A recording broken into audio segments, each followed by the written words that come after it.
Hi students, welcome to the Vero tutorial. Thank you for supporting me. Student, today class relational operators. Okay, so 8 categories of operators lo first one last video lo explain chesam. So next one relational operators. Okay, is very important students. So what is the relational operators? For comparing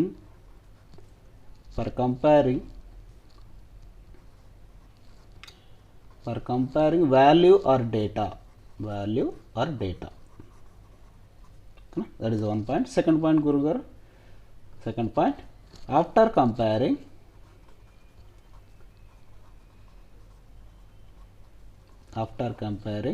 those operators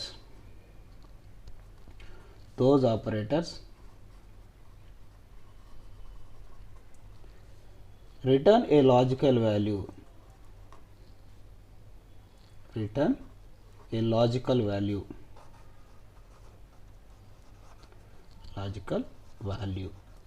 ఓకేనా students? So మనకు logical value 0 అంటే falls అని అర్థం. So 1 means true అని అర్థం. Okay, that is true logical values. So మనకు output true అని వస్తే 1 రాయాలి. సో అవుట్పుట్ ఫాల్స్ అని వస్తే, కండిషన్ ఫాల్స్ అయితే సో మనకు 0 అని మెన్షన్ చేయాలి. ఓకే స్టూడెంట్, దీని గురించి మనం ఎక్స్ప్లెనేషన్ ఇద్దాం. Okay, first logical operators example. greater than or equal to, less than or equal to, is equal to. Not is equal, only is double equal to, students. So it's very important. So state the difference between is equal to and double equal to అని అడిగిన situations కూడా ఉంటాయి. So double equal to is a logical operators. ఓకేనా, ఇది greater than or equal to, less than or equal to, double equal to. Okay, one point Guru students. The relational operators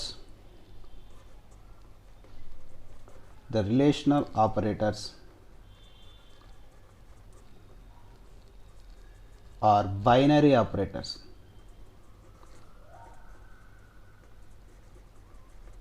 Okay, binary operators operates again. It operates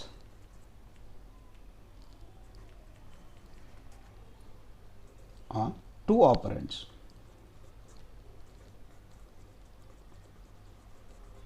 Okay, already last class lo explain sir, binary operators which operate one operator, two operands. Okay, so I will get the example. So a is equal to 20, b is equal to 16. Okay, C is equal to A greater than B, comparing two values. So 20, 60 comparison. 20 అనేది A కంటే పెద్దది అంటున్నారు. ఓకేనా, right are wrong? Is a true means 1. What is the C value? 1 sir.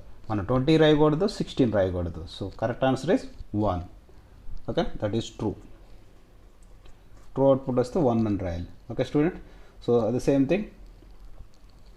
A is equal to 5, B is equal to 3, C is equal to 7, D is equal to A greater than B.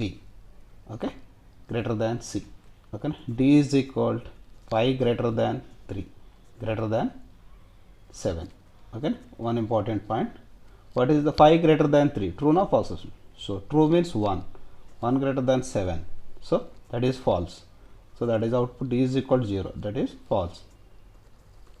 Understand? That is important points. So మనకి 5 greater than 3 అనేది true అంటే 1 అని అర్థం. Logical value 1. 1 greater than 7 కాదు. Okay, that is falls means output is 0. Okay, so I will give another example. A is equal to 10, B is equal to 20, C is equal to A double equal to B. What is the C value? 10 double equal to 20. So C is equal to true or false? False. That is 0. False. Understand? So students, here one one very important point. So 10 is equal to 10, a is equal to 10. What is the mean? Suppose 10 is equal to 10. So 10 equal to 10 is not true, student, in relational operators. So 10 assign the value of 10 and addam. Okay. So 10 is equal to 10 is a relational operator, is true. And both are same and addam. So 10 is equal to 10, mathematically correct. But the relational operator 10 assign the value of 10 is equal to means assign operator. What is the operator? Assign operator. So assignment operators kabatti 10 ni assign చేసామని అర్థం అవుతుంది కానీ not equal to, both are same కాదు, equal to కాదు అని మనకి relational operator 10 equal to 10 అంటే double equal to compulsory use చేయాల్సి ఉంటుంది. ఓకేనా? కండిషన్స్లో ఏ ఈక్వల్ టు బి అంటే అది కండిషన్ ట్రూ అవుతుంది. ఓకేనా? ఇప్పుడు 10 is equal to 10, that is true. ఓకేనా? C is equal 10 double equal to 10, ఇక్కడ రాసాం already. C is equal to A double equal to 20, that is false. రెండు సేమ్ కాదు, సో రెండు ఈక్వల్ కాదు, so 0. Okay, so is very important. దీని మీద మనకి double equal to is equal to అనేది assignment operators. So what is the difference between, state the difference between assign is equal to and double equal to. Two important points students. Double equal to is a relational operator, is equal to is assignment operators. So next మన టాపిక్లో వస్తుంది assignment operators. ఓకేనా? 10 is equal to 10 double equal to 10 is a relational comparison of two operates. So 10 is equal to 10 assign the value of variable. So is equal to ఎందుకు ఉపయోగిస్తారు?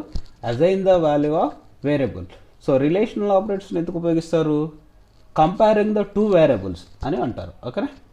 So comparing two variables and display the logical value. అదే మనకి assignment operators is equal to assign the value of variable అని అంటారు. ఓకేనా? So దాని గురించి మనం క్లియర్గా నెక్స్ట్ వీడియోలో ఎక్స్ప్లెయిన్ చేస్తాం. Okay student. So next operator logical operators. Okay,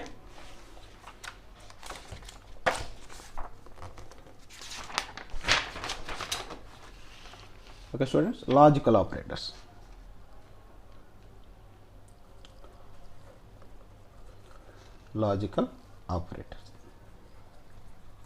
Students, logical operators example students,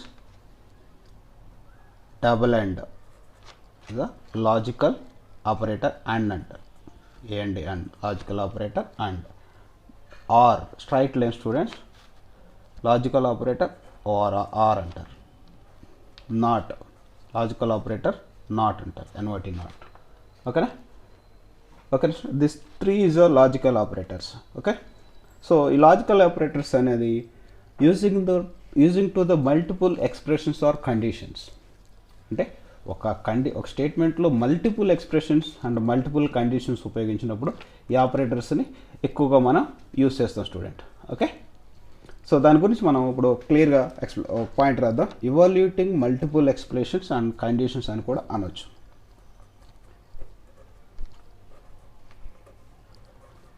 ఇవాల్యూటింగ్ multiple expressions are లేదంటే కండిషన్స్ అని కూడా అనొచ్చు. అంటే స్టూడెంట్స్ ఒక ఇన్స్ట్రక్షన్స్లో సపోజ్ ఒక స్టేట్మెంట్లో మల్టిపుల్ ఎక్స్ప్రెషన్స్ అండ్ కండిషన్స్ వాడినప్పుడు ఈ ఆపరేటర్స్ని ఎక్కువగా యూస్ చేస్తుంటారు. సపోజ్ మనం ఏ టు జెడ్ క్యారెక్టర్స్ని చెక్ చేయాలంటే, so A to Z 26 times మన కండిషన్స్ రాయలేం. సో అలాంటప్పుడు మనం ఈ ఆపరేటర్స్ని ఉపయోగించి ఏ టు జెడ్ ఈజీగా చెక్ చేయొచ్చు. Suppose CH. ఓకేనా? సో ఒక క్యారెక్టర్ మనం తీసుకున్న ఆ క్యారెక్టర్ అనేది అప్పర్ కేసో లోవర్ కేసో అని చెక్ చేయడానికి కండిషన్ రాయాలి. సో 26 టైమ్స్ మన కండిషన్స్ రాయలేం కాబట్టి, సో సింపుల్గా, సో మనం నెక్స్ట్ టాపిక్లో మనకి క్లియర్గా ఎక్స్ప్లెనేషన్ చేస్తే just example if CH greater than equal to 65 and CH less than or equal 90. ఓకేనా? What is the condition sir? 65 to 90 ASCII values of uppercase characters. So uppercase character, suppose this character value you are going to the M. ఓకేనా? M is a uppercase character. So మనకు దీంట్లో match అవుతుంది sir ASCII value 100% match అవుతుంది student. So CH వాల్యూస్ని 26 times మనకి ఎమ్ని compare చేస్తుంది. So 100% ఎమ్ అనేది upper case character కాబట్టి 100% దీంట్లో ఉంటుంది. సో మన కండిషన్ ట్రూ అవుతుంది. Okay, this is upper case character అని డిస్ప్లే అవుతుంది. సపోజ్ స్మాల్ క్యూ తీసుకున్నాం. Small character char CH is equal small Q. This is 26 times compare చేస్తుంది. But small Q is not upper case character. So upper case character అనేది దీంట్లో match అవ్వదు students. Okay, అదేవిధంగా if so మన or కూడా ఉపయోగిస్తారు student. CH equal to A or CH equal to E are CH equal to I CH equal to O or CH equal to U. Students, see this condition is checking to the lower case vowels. Okay, so మనం ఒక character enter చేసి ఆ character lower case ఓవెలా కాదా అని find out చేయడానికి ఈ condition ఉపయోగిస్తారు. Suppose CH is equal to M అనేది మనకి ఈ క్యారెక్టర్ ఆర్ లేదంటే ఈ క్యారెక్టర్ ఆర్ ఈ క్యారెక్టర్ ఏ మ్యాచ్ అవ్వదు, ఈ మ్యాచ్ అవ్వదు, ఐ మ్యాచ్ అవ్వదు, ఓ మ్యాచ్ అవ్వదు, ఓ యూ మ్యాచ్ అవ్వదు.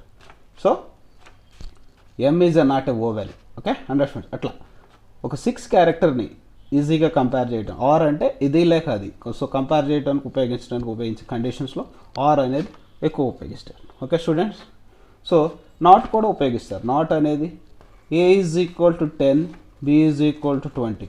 So both are same and not equal to అని చూపించడానికి C is equal A not equal to not or equal to B. So C is equal not equal to B. That is true. కానీ student that is true. So true అనేది మనకు not equal to not రాసి is equal to రాయాలి. Okay, not is a logical operator, that is not. Equal to is assignment. So A equal to బీనా కాదు. So not equal to is true. Not రాసి is equal to రాసి true అని అవుతుంది. So 10, 20 అనేది equal to కాదు. ఓకేనా.